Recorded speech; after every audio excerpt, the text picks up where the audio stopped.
صدرہ شام کو امبر آ رہی ہے تو ایسا کرنا کہ رات کے کھانے میں کچھ ایسا بنا لو جو امبر اور جنید دونوں کو پسند آئے۔ اماں بھی صدرہ کے پیچھے ہی کھڑی تھی اور صدرہ ناشتے کے برتن سینک میں رکھنے جا رہی تھی۔ اماں بھی ابھی پچھلے ہفتے تو امبر اپنے شوہر کے ساتھ آئی تھی۔ وہ ذرا چھیڑ کر بولی، امبر کی شادی کو 3 ماہ ہو چکے ہیں، ٹھیک ہے اس کی شادی 2 گلیاں چھوڑ کر آپ کے بھائی کے گھر ہوئی ہے، لیکن اسے اپنے گھر بھی دل لگانے دو۔ اگر وہ روز روز میکی آتی رہے گی تو سسرال میں دل کیسے لگے گا؟ صدرہ کا لہجہ نرم مگر تھکا ہوا تھا، لیکن اقتدار صاف نظر آ رہی تھی۔ ارے بیٹا، ایک ہی تو میری بیٹی ہے امبر، ایک ہی بیٹا ہے جنید جو سارا دن کاروبار کے پیچھے بھاگا رہتا ہے۔ میرا دل اداس ہو جاتا ہے اپنی بیٹی کے لیے، اور ہے کون کتنی تندے ہیں، ایک ہی تو ہے وہ بھی پوری کوشش کرتی ہے کہ تمہارے ساتھ کام کرے۔ ویسے بھی رخسانہ آنے والی ہے، اس سے صفائی کروا کر کھانے میں مدد کا کہہ دینا، وہ کاموں سے جی نہیں چراتی۔ اور بچے بھی امبر کو کتنا یاد کرتے رہتے ہیں، پپو پپو کہتے تکتے نہیں ہے۔ اماں کی طرح پالا ہے امبر نے تمہارے والد اور زینب کو۔ اماں بھی کہانی کی طرح سب بنانے لگی، کیونکہ وہ صدرہ کے لہجے میں اقتدار محسوس کرنے لگی۔ جی اماں بھی مجھے سب یاد ہے، صدرہ نے کہا۔ محسوس نہیں کر پا رہی، جب اپنی بیٹی ہوگی تو محسوس ہوگا۔ باپ کا آنگن بیٹیوں کے لیے کسی جنت سے کم نہیں ہوتا۔ خیر اگر کوئی کام ہو تو مجھے بھی بتا دینا، میں مدد کروا دوں گی۔ نہیں اماں کی، اس عمر میں آپ سے کام کراؤں گی، کیسی باتیں کرتی ہو اماں، بلکہ آپ بلڈ پریشر کی دوائیں یاد سے لے لیں، میں سب سنبھل لوں گی۔ اور مجھے لگتا ہے رخسانہ بھی آ گئی ہے۔ اسی وقت گیٹ کے کھلنے کی آواز آئی۔ صدرہ مزید روٹی رٹائی تقریر سننے کے موڈ میں نہیں تھی، ویسے بھی بچے تو اماں اور امبر کے حمایتی تھے۔ اس کی کسی نے سنی تھی پچھلے کئی ماہ میں اتنی بار امبر اور بلال کی دعوت وہ دے چکی تھی، وہ بھی فیملی سمیت۔ کبھی کبھی تو صدرہ کے دل میں خیال آتا کہ اگر اس کا کیٹرنگ کا بزنس ہوتا تو اسے کتنا منافع ہوتا، کھانا پکانا اسے اتنا مشکل نہیں لگتا تھا جتنا نئی کراکری نکالنا، پھر ٹیبل پر لگانا، اٹھانا اور پھر سے دھلے ہوئے برتن خشک کر کے ان کی جگہ پر رکھنا۔ لیکن شکر ہے کہ اس بار ماموں ممانی ساتھ نہیں آ رہے، ورنہ پھر سے اتنا کام بڑھ جاتا۔ آج موسم بھی خاصا اچھا تھا، ہلکے ہلکے بادل منڈلا رہے تھے آسمان پر، آج بادلوں نے خوب رونق لگا رکھی تھی۔ صدرہ برتن سینک میں رکھنے ہی والی تھی کہ تبھی رخسانہ بھی کچن میں آ چکی تھی۔ بی بی جی اتنی پریشان کیوں لگ رہی ہے؟ رخسانہ نے پوچھا۔ صدرہ بی بی کا موڈ ویسا ہی ہوتا تھا جب امبر آتی تھی، اور غصہ بھی واضح نظر آنے لگتا تھا۔ تمہاری لالی امبر بی بی شام کو آ رہی ہے، اس کی صفائی کر لو تاکہ میں شام میں کھانے کی تیاری کر سکوں۔ صدرہ اسے آنکھ کے پاٹ دیکھ کر بولی۔ رخسانہ سر ہلا کر جلدی سے برتن دھونے لگی۔ مجھے بچوں کے لیے بھی کچھ تیاریاں کرنی ہے، نہ جانے کتنے کام تھے، آج بچوں کے کپڑے بھی دھونے کے لیے جمع تھے اور جنید کے کچھ کپڑے بھی تھے۔ آج تو واشنگ مشین بھی نہیں چل سکتی، کھانے بناتے دن گزر جائے گا۔ رخسانہ کو بھی آج کافی کام کرنا ہوگا۔ صدرہ منہ میں بڑبڑا رہی تھی۔ جلدی جلدی ہاتھ چلاؤ رخسانہ، بہت کام ہے۔ صدرہ نے فریج سے کچھ چیزیں نکال کر شیلف پر رکھ دی۔ اماں بھی کمال کرتی ہے، بجائے اس کے کہ بیٹی کو اپنے گھر میں دل لگانے دے، الٹا کہہ دیتی ہے کہ میرا دل اداس ہو رہا ہے۔ صدرہ چھری لے کر پیاز کاٹتے ہوئے طنزیہ بولی۔ تو کیا ہوا بی بی جی، آپ کی نئی شادی ہوئی ہے تو آپ کا بھی یہی دل نہیں لگتا تھا؟ آپ اکثر جانے کی ضد کرتی تھی، اور اللہ بھلا کرے آپ کی ساس کا، جس نے میکے جانے سے منع نہیں کیا تھا۔ ہاں البتہ جنید بھائی پھر بھی آپ کو ٹوک دیتے تھے، رخسانہ بے دھیانی میں برتن دھوتے دھوتے بولی، اور اکثر ہی وہ منہ پر بات کہہ دیتی تھی۔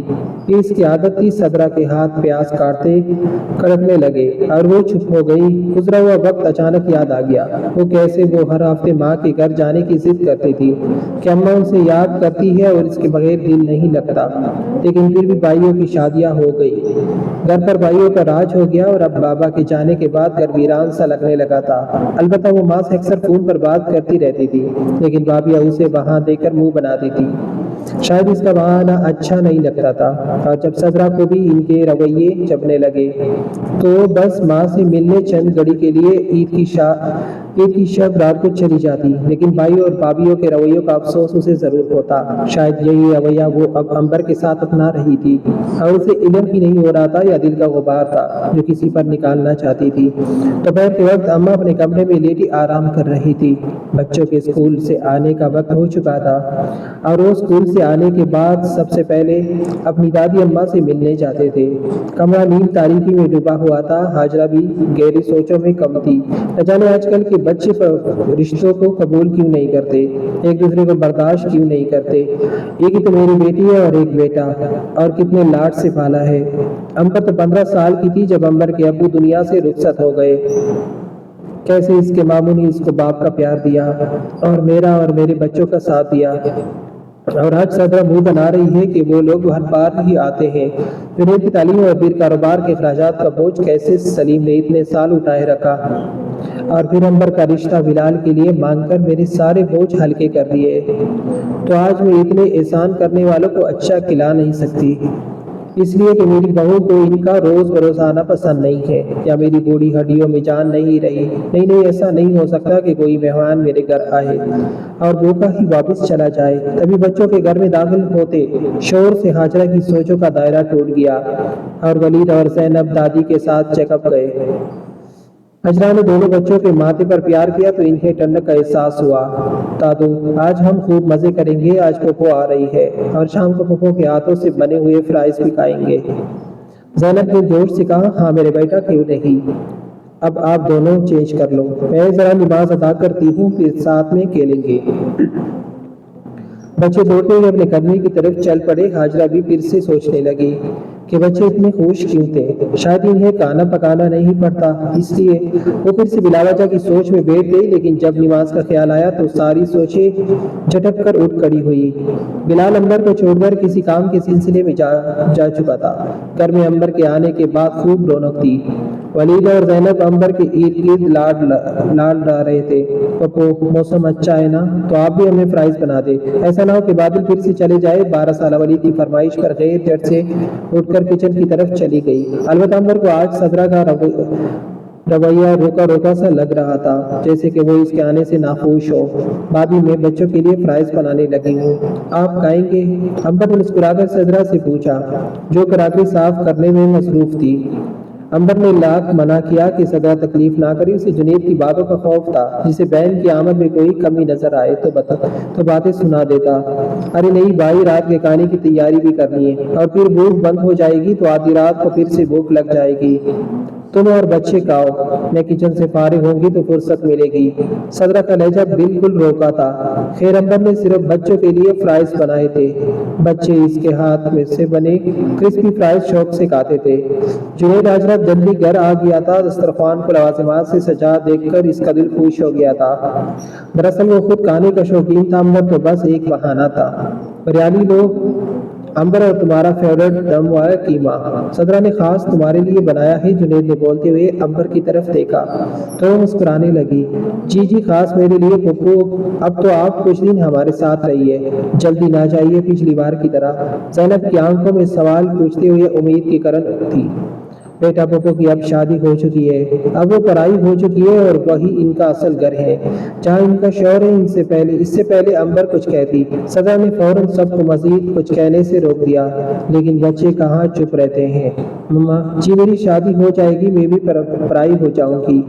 زینب کے اس سوال پر صدرہ کا دل زور سے دھڑکا تھا۔ پرائی اور زینب، ایسا بھی ہوگا نہیں بیٹا، آپ کیسی باتیں کر رہی ہو؟ میری بیٹی کیوں پرائی ہونے لگی؟ یہ میری بیٹی کا گھر ہے، اور یہ گھر آپ کی پھپھو کے بابا کا بھی ہے، لہٰذا بیٹیاں بھی بابا کے گھر سے پرائی نہیں ہوتی، بلکہ ان کے بغیر تو کوئی گھر لگتا ہی نہیں۔ جیسے آج آپ کی پھپھو اپنے بابا کے گھر آئی ہے تو گھر میں کتنی رونق آ گئی ہے، جیسے بہار آ گئی ہے، ویسے ہی میری بیٹی زینب جب بابا کے گھر آئے گی تو باہر آئے گی۔ جنید بچوں کے ساتھ بالکل بچہ بن کر بات کرتا تھا۔ زینب خوش ہو گئی تھی، اگرچہ عنبر کو آج صدرہ کا رویہ خاصاً نامناسب لگا تھا، لیکن اس نے اس رویے کو نظر انداز کرنے میں ہی عافیت جانی تھی، اور غصہ بھی بچا تھا۔ اماں بھی ہر تیسرے دن فون کال کر کے اسے اداسی کا دکھ سنانے لگتی تھی، اور آنے کا کہتی تھی۔ اگر وہ اماں بھی کے کہنے پر آنے لگتی تو ہر 2 دن بعد آ سکتی تھی۔ یہ تو عنبر اماں کو سمجھا کر وہ لا کر ہفتے یا 2 ہفتے بعد چکر لگا لیتی تھی۔ اگلے دن امبر بچوں کے اسکول سے آنے کے بعد مل کر فوراً سسرال چلی گئی تھی۔ گھر میں ایک بار پھر اداسی اور ویرانی چھا گئی تھی۔ یوں لگتا تھا جیسے امبر بہار ہو، جس کے آنے سے رونق آتی ہے اور جانے سے خزاں آ جاتی ہے۔ خیر، آنے والے کو تو اپنے گھر جانا ہی ہوتا ہے۔ رخسانہ 3 دن ہو گئے تم سے کہتے ہوئے آج مشین لگاؤں گی، کل لگاؤں گی، لیکن ٹائم ہی نہیں ملا۔ خیر، آج کپڑے مشین میں ڈال دے دیے ہیں، تم نکال لینا اور چھت پر پھیلا دینا، شام کو میں خود ہی اتار لاؤں گی۔ صدرہ بالوں میں تیل کا مساج کروا رہی تھی۔ رخسانہ بہت اچھا مساج کرتی تھی۔ آج جیسے ہی وہ آئی صدرہ تیل لے کر بیٹھ گئی کہ باقی کام بعد میں، سر میں بہت درد تھا۔ شام کو بچے ٹیوشن پڑھ کر لان میں آ گئے اور فٹ بال کی شامت آ گئی۔ اماں بھی باہر لان میں بیٹھ کر بچوں کو کھیلتا دیکھتی رہی اور مسکراتی رہی۔ صدرہ کو یاد آیا کہ چھت سے کپڑے اتارنے ہیں تو وہ کپڑوں کا ایک بڑا سا گٹا لے کر سیڑھیاں اترنے لگی۔ آخری 3 سیڑھیاں رہ گئی تھی۔ کپڑوں کا ڈھیر اتنا تھا کہ اس نے اگلے سٹیپ پر پاؤں رکھنے کے بجائے اس سے نیچے والی سیڑھی پر قدم رکھ دیا اور دڑم سے نیچے گر گئی۔ سارے کپڑے بگڑ گئے اور خود پاؤں پکڑ کر کہرانے لگی۔ اماں بھی اور بچے سب کچھ چھوڑ کر دوڑے۔ آپ فکر نہ کریں، پاؤں میں موچ آئی ہے، البتہ ہڈی بالکل صحیح ہے۔ 2 ہفتے تک بیڈ ریسٹ کرے اور مساج بھی کرے۔ میں درد میں کمی کے لیے دوا لکھ دیتا ہوں اور مساج کے لیے ٹیوب اور جیل بھی تجویز کرتا ہوں۔ ڈاکٹر نے کچھ دوائیں تجویز کر کے پرچی جنید کو تما دی۔ جی بہت شکریہ ڈاکٹر صاحب آپ گھر تشریف لائے۔ جنید ڈاکٹر کو باہر تک چھوڑنے اور دوا لینے میڈیکل سٹور چلا گیا۔ صدرہ بیڈ پہ لیٹی تھی اور اماں بھی پاس ہی کھڑی تھی۔ ہائے اماں، اب کیا ہوگا؟ 2 ہفتے، یہ تو بہت لمبا ٹائم ہے میرے بچے، ان کے کام، جنید کا کھانا اور باقی کام۔ صدرہ رونے کو آئی تھی۔ آئے ہے لڑکی، یہ فکر کرتی ہے رخسانہ آتی تو ہے دیکھ لے گی، اور میں نے امبر کو کال کر دی ہے، وہ آدھے گھنٹے تک آ رہی ہے، وہ سب دیکھ لے گی۔ اماں بھی نے اسے سیکنڈ میں سارے مسئلوں کا حل بتا دیا تھا۔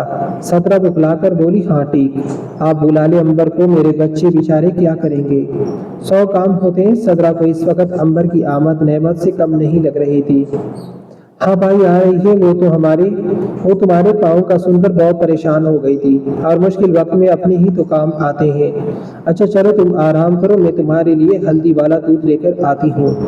حاجرہ کمرے سے باہر نکل گئی اور صدرہ سوچ میں ڈوب گئی۔ مشکل وقت کا تو میں نے کبھی سوچا ہی نہیں تھا کہ یہ مجھ پر بھی آ سکتا ہے اور مجھے بھی کسی سہارے کی ضرورت پڑ سکتی ہے۔ کیا کہا دادو، امبر کو کوئی آ رہی ہے؟ واہ دادو، کتنا مزہ آئے گا۔ زینب اور ولید کی آوازیں صدرہ کو صاف صاف کمرے میں سنائی دے رہی تھی۔ کاش ڈاکٹر ماما کو 2 ہفتے کے بجائے 1 ماہ کا بیڈ ریسٹ کہہ دیتے تو امبر کو 1 ماہ کے لیے ہمارے پاس رہنے کے لیے آ جاتی۔ زینب کی اس بات سے صدرہ کو غصہ تو آیا تھا، لیکن بیٹی کی بات سن کر وہ ہنس بھی دی تھی۔